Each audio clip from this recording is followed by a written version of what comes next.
Jeff, when you were at the UNT rally, and when all these people were pounding their tables and desks and getting tired protesting you made a comment. You said, "Has the long march through the institutions worn you out?"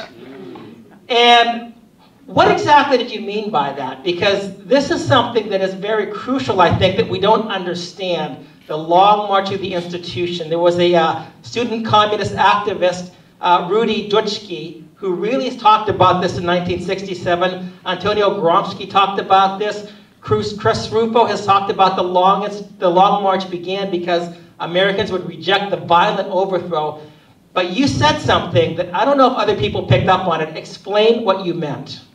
During the Communist Revolution in China, so many of you may not know this, but I lived in Hong Kong for a number of years. I ran a business there.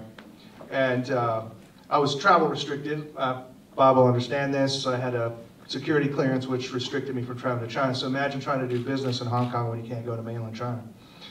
So one of the big things that they commemorate is what they call the Long March. So the Chiang Kai-shek, who was fighting against the communists, who eventually went to Taiwan and founded Taiwan and separated from communist China, he was chasing down the communists and tempting them into a cataclysmic battle that he probably would have won with Western weapons.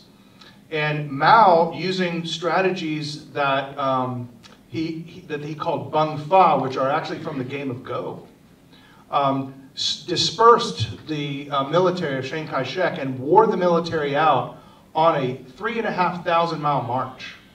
And they were able to handle the logistics and actually literally just march Chiang Kai-shek's army into exhaustion until they just finally just gave up and stopped chasing them and went to Taiwan, basically. Okay? So they commemorate the Long March as a patient form of warfare in which you wear down your adversary gradually, right? You nip at the corners. You chop off a little corner if you can't cut the thing in half, right? You're constantly chipping at it and making them expend resources. So that's what the communist Chinese mean by the Long March.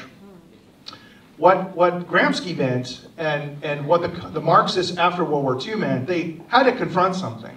Even in the 1950s, they could see that Soviet and Chinese communism was not going to be very successful. They could see that the military escalations in these countries led to gigantic massacres, which they really, many felt embarrassed about. I don't think they felt morally bad about, but they were embarrassed by them. So they came up with this idea that maybe in the West, what was needed instead of a military long march, where we wear down an army, is that we commence to taking over institutions which direct the cultural aspects of Western societies. Now, they used to call these institutions foundations, right? Or institutes, right? Nowadays we call them NGOs, right? Anytime you hear the word NGO, you're hearing about a left-wing group who's trying to undermine your traditional values, literally every time you hear it. Let me give you an example of how they do this. The one that bothers me the most is the subversion of the Ford Foundation. The Ford family is probably one of the most conservative and liberty-minded families in the history of the United States.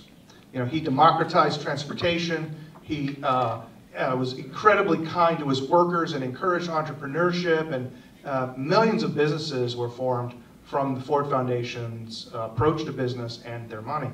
Very conservative. It also was very active in fighting against abortion, which may surprise you if you know the Ford Foundation today. Well, the left embarked on a 40-year program to subvert the Ford Foundation.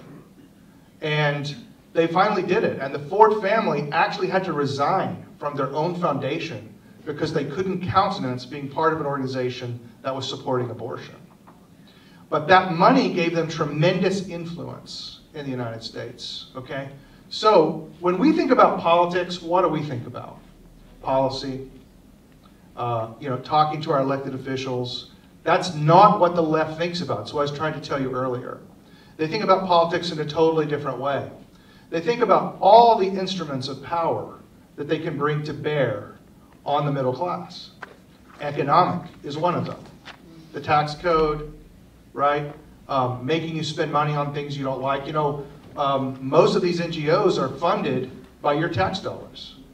they've actually gotten government to wash private money from taxes into these NGOs. So go and look at the nonprofits that your cities, for example, give money to. And you'll find, no matter how conservative your city council is, they go mainly to left-wing groups, okay? So that's happening all over the place. There's cultural issues. So they see culture as a form of power. We see it sort of as something that just sits there and it's the substrate in which we operate, right? It's like the air. We almost don't even see the culture. They don't see it that way.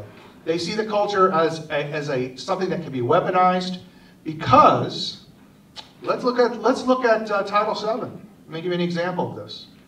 You know, we recently had a decision from the Supreme Court which reinterpreted Title VII non-discrimination laws to apply to transgender persons. Now, no one in the 1960s, when that law was written, thought that sex also meant cross-dressing. Nobody thought sex meant gender, right? So how did it come to a point where the Supreme Court felt obligated to do that? And here's how it works. They have changed the meaning of sex in the culture. We don't even use the word sex anymore. We don't say what sex is your child. We say what gender is your child, right? They have and that was done intentionally.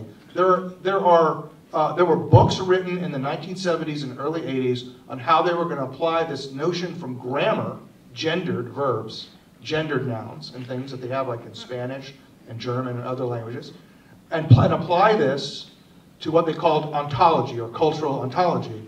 And they literally modified our way of thinking about biological sex. And they were very successful in doing this. And it caused a reinterpretation of a legal term, which now means you have to have cross-dressing men in your business. If you don't, we're going to fine you, and the EEOC will put you out of business. So they see culture as a weapon to manipulate. They look at other things like psychological operations and information. You and I think of information as something that it helps us make good decisions. They don't think of it that way. They think of it as, how does information give me more political power? Right? They've weaponized everything against you, and your conservative dispositions to use culture and information and the laws prudently, they're using that against you. And that's kind of how it happened. That's kind of where it comes from. Thank you.